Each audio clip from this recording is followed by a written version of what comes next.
শুভ সকাল। প্রবীরের জগতে সবাইকে সাদর আমন্ত্রণ। আজকে আমি জাপান এবং এশিয়ার এমন একজন মানুষ সম্পর্কে কিছু কথা বলবো, যার সম্বন্ধে আপনারা অনেকেই হয়তো জানেন বা জানেন না। তিনি জাপানের মনীষী, শিল্পকলার ইতিহাসবিদ, দার্শনিক,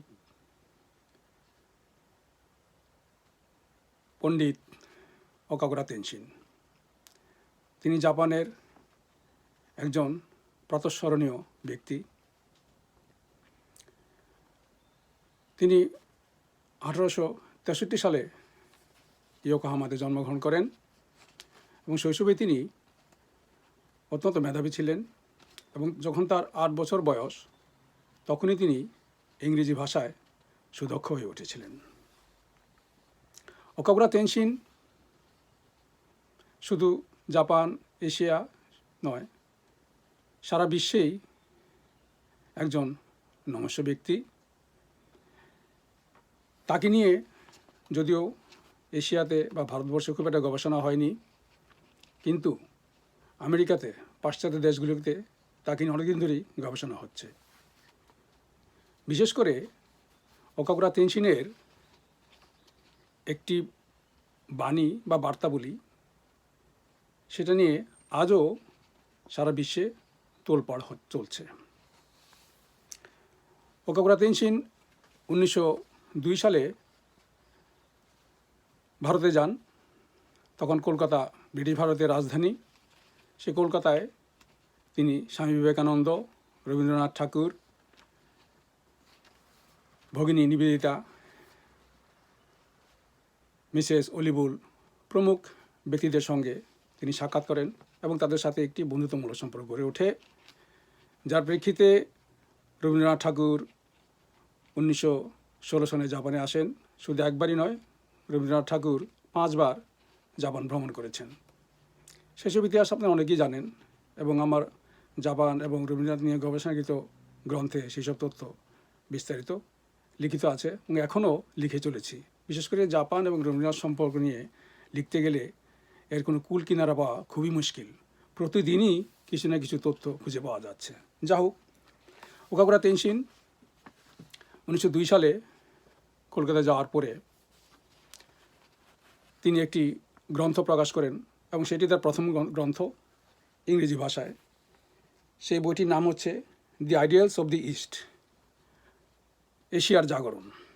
কিন্তু প্রকৃতপক্ষে এই গ্রন্থটির পাণ্ডুলিপি তিনি জাপানে থাকতেই লিখেছিলেন। তার নাম দিয়েছিলেন the ideals of the East with special reference to the arts of Japan, অর্থাৎ প্রাচ্যের আদর্শের সঙ্গে জাপানের শিল্পকলার অভিসম্বন্ধ। কিন্তু তারই চিন্তা ভারতে যাওয়ার পর অনেকটাই বদলে গিয়েছিল। তিনি এমনও সময় ভারতে গিয়েছিলেন যখন ভারত ব্রিটিশ উপনিবেশ। দীর্ঘ বছর ধরে ইংরেজরা ভারত তথা বাংলা অঞ্চলে তারা নিদারুণভাবে শোষণ এবং নিষ্পেষণ করে চলেছিল ভারতবাসীকে। সবচেয়ে বেশি ক্ষতিগ্রস্ত হয়েছে বাংলা অঞ্চল এবং পাঞ্জাব, সেটা আপনারা অনেকেই জানেন। তো ওকাকুরা তেনশিন এই ভারতে যাওয়ার পর ভারতের এই অবস্থা দেখে তিনি খুবই ব্যথিত হয়েছিলেন, খুব আলোড়িত হয়েছিলেন, আন্দোলিত হয়েছিলেন। 19বিংশ শতাব্দীর শেষে বা বিংশ শতাব্দীর প্রথম দিকে ভারতে যে জাগরণ ইংরেজের বিরুদ্ধে, ইংরেজ বিদ্বেষ ফুসে উঠছিল, তারও তিনি সাক্ষী। সেই অভিজ্ঞতা থেকে তিনি তার গ্রন্থের কিছু চিন্তাভাবনা বদল করেছেন এবং সেই গ্রন্থের দি আইডিয়ালস অব দি ইস্ট, এই গ্রন্থের প্রথম বাক্যটি হচ্ছে এশিয়া ইজ ওয়ান, অর্থাৎ এশিয়া এক। তার এই বার্তাটি বা বাণীটি নিয়ে, বাক্যটি নিয়ে আজও সারা বিশ্বে বুদ্ধিজীবীদের মধ্যে, গবেষকদের মধ্যে তোলপাড় চলছে। কেন ওকাকুরা তেনশিন এশিয়া ইজ ওয়ান এই বাক্যটি লিখেছিলেন সেই নিয়ে অনেক রহস্য রয়ে গেছে, অনেক সমালোচনা রয়ে গেছে, আলোচনা রয়ে গেছে, আলোচনা হচ্ছেও, কিন্তু আজ পর্যন্ত এর কোনো সঠিক ব্যাখ্যা কেউ দিতে পারেননি। সুতরাং আমিও দীর্ঘদিন ধরে ওকাগোরা তেনজিনকে নিয়ে গবেষণা করছি, কিন্তু আমার মধ্যেও এর সঠিক কোনো ব্যাখ্যা খুঁজে পাওয়া মুশকিল। শুধু আমি নই, খ্যাতিমান জাপানি ও প্রসিদ্ধ জাপানি গবেষকরাও এসএইচ-1 এই আপ্তবাক্যটির আজ পর্যন্ত কোনো সঠিক ব্যাখ্যা করতে পারেননি। কিন্তু আমার কাছে যেটা মনে হয়েছে, যে ওকাগোরা তেনজিন ভারতের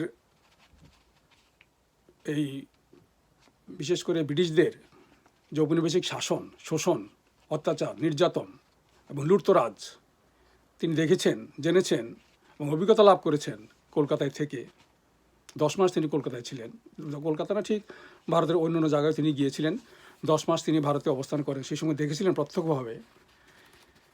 সে থেকে তার মনে হয়েছিল যে শুধু ভারত নয়, আসলে এশিয়ার প্রধান সমস্যাই হচ্ছে যে অর্থনৈতিক সমস্যা। এই অর্থনৈতিক সমস্যা রাজনীতিকে নিয়ন্ত্রণ করছে, কিন্তু সাধারণত রাজনীতি অর্থনীতিকে নিয়ন্ত্রণ করে থাকে। তিনি ভারতের চোখ দিয়ে পুরো এশিয়াকে দেখলেন যে ভারত নিষ্পেষিত উপনিবেশ, এবং ঠিক আরেকটি মহাসভ্যতা চীনের একই অবস্থা। ব্রিটিশরা হংকং দ্বীপ নিয়ে গিয়েছে, চীনের বিভিন্ন প্রদেশে আফিম ছড়াচ্ছে, এবং ওকাগোরা তেনজিন আফিম যুদ্ধের ভয়াবহ ইতিহাসও তিনি জানেন। সুতরাং শ্বেতাঙ্গ সাম্রাজ্যবাদ পুরো এশিয়াকেই ধীরে ধীরে গিলে খেয়েছে, এবং তারা দীর্ঘ বছর, শত বছর তারা এশিয়াকে শাসন করেছে, এবং এশিয়ার প্রচুর অঢেল অর্থ সম্পদ তারা আত্মসাৎ করে নিয়ে গেছে। এবং ইংল্যান্ডের প্রথম ব্যাংক অফ ইংল্যান্ড বা শিল্প বিপ্লব, সেগুলোর পুঁজি হিসেবে এশিয়ার এই অর্থ সম্পদ, বিশেষ করে ভারতকে নিঃস্ব করে দিয়ে ব্রিটিশরা ইংল্যান্ডকে গড়ে তুলেছে। তো ওকাগোরা তেনজিন এই ভারতের চোখ দিয়ে বা জাপানের চোখ দিয়েও, কারণ জাপানও তখন নিরাপদ ছিল না, এই জন্য যে তার পাশেই রয়েছে শ্বেতাঙ্গ সাম্রাজ্যবাদ, রাশিয়া, এবং যদি আমরা বলি নেদারল্যান্ডস ছিল ইন্দোনেশিয়ার শাসক, বা ফ্রান্সের কথাও বলি আমরা। মোদ্দা কথা, তখনকার শক্তিশালী শ্বেতাঙ্গ দেশগুলো অধিকাংশ ছিল সাম্রাজ্যবাদী শক্তি। সুতরাং জাপানও তখন নিরাপদ ছিল না, জাপানও হুমকির সম্মুখীন ছিল। বিশেষ করে জাপানের এত পিরিয়ডে সামুরাইরা দেখলেন যে তাদের চোখের সামনে কিন্তু ব্রিটিশরা হংকং দ্বীপ নিয়ে গিয়েছে, এবং হংকং জাপানের খুব একটা দূরে নয়। তো ওকাগোরা তেনজিন এশিয়ার এই যে দুরবস্থা, তার মূলে তিনি দেখেছিলেন যে অর্থনৈতিক দৈন্যতা এশিয়ার পিছিয়ে থাকার বা এশিয়ার পরাধীন হওয়ার মূল কারণ এই অর্থনৈতিক স্বাধীনতা এশিয়াবাসীর নেই। সম্ভবত এই অর্থনৈতিক মুক্তি যাতে এশিয়াবাসী অর্জন করতে পারে, তিনি একটি ধাক্কা দিয়েছিলেন তারই লেখায় বা তারই বইটিতে, এবং এশিয়াবাসীকে সচেতন করতে চেয়েছিলেন যে সে তার ইতিহাস, সংস্কৃতি এবং ঐতিহ্য, তার আধ্যাত্মিক শক্তিকে যেন পুনরায় দেখতে চেষ্টা করে, কারণ সেখানে তার সমস্ত শক্তি নিহিত আছে। এশিয়া পৃথিবীর যে কোনো মহাদেশের চেয়ে সমৃদ্ধ ছিল, কিন্তু সেই সমৃদ্ধি তার কাল হয়ে দাঁড়িয়েছিল।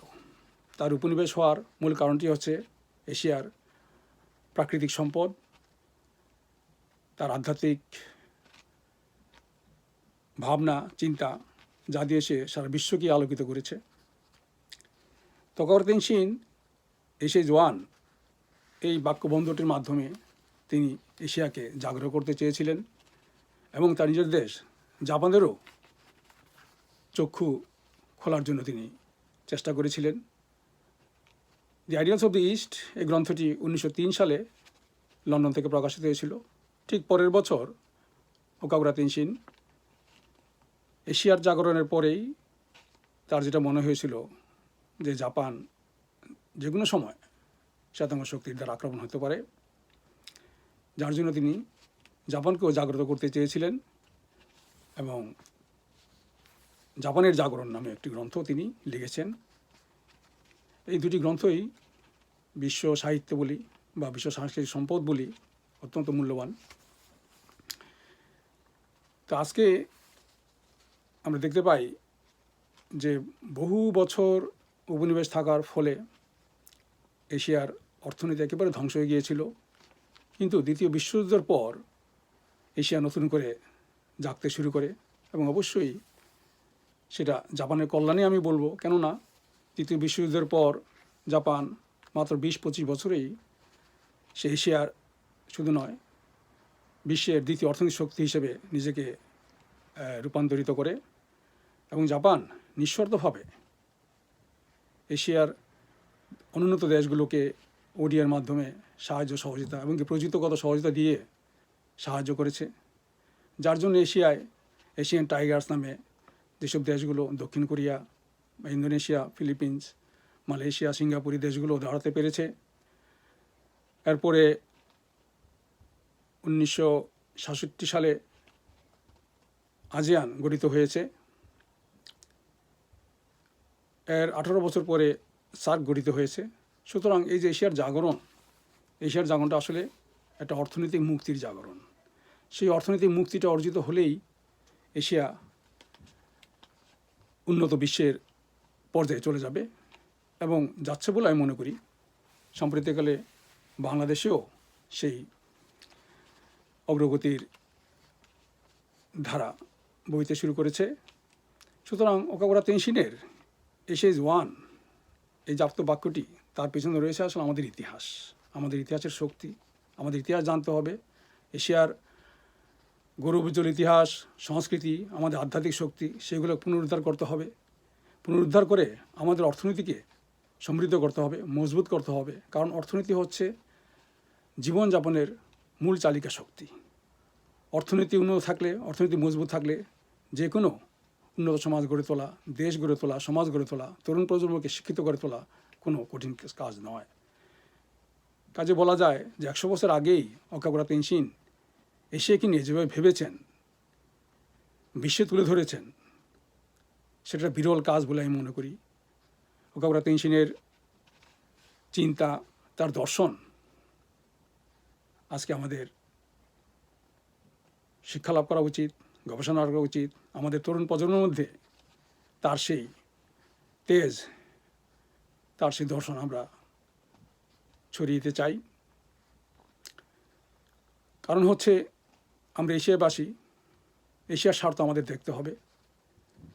এশিয়ার ইতিহাস, সংস্কৃতি, আধ্যাত্মিক শক্তি, এশিয়ার ব্যবসা বাণিজ্য, রাজনীতি সমস্ত কিছু আমাদের হাতেই নিয়ন্ত্রণ করতে হবে। এবং যেহেতু এশিয়াবাসী প্রাচীনকাল থেকেই তো উন্নত একটি মহাদেশ, এই এশিয়াতে এমন মানবিক আন্দোলন হয়েছে যা বিশ্বের আর কোথাও দেখা যায়নি। এশিয়ায় অনেকগুলো ধর্মের জন্ম হয়েছে, অনেক মনীষীর জন্ম হয়েছে এবং অনেক আধ্যাত্মিক শিক্ষাগুরুও এশিয়ায় জন্মগ্রহণ করেছেন। সুতরাং এশিয়ার ভবিষ্যৎ আমাদের কি দেখতে হবে? আমাদের অর্থনীতির ভিত মজবুত করতে হবে। শুধু ধর্ম নিয়ে পড়ে থাকলে হবে না। ধর্ম একটা সংস্কৃতি মাত্র।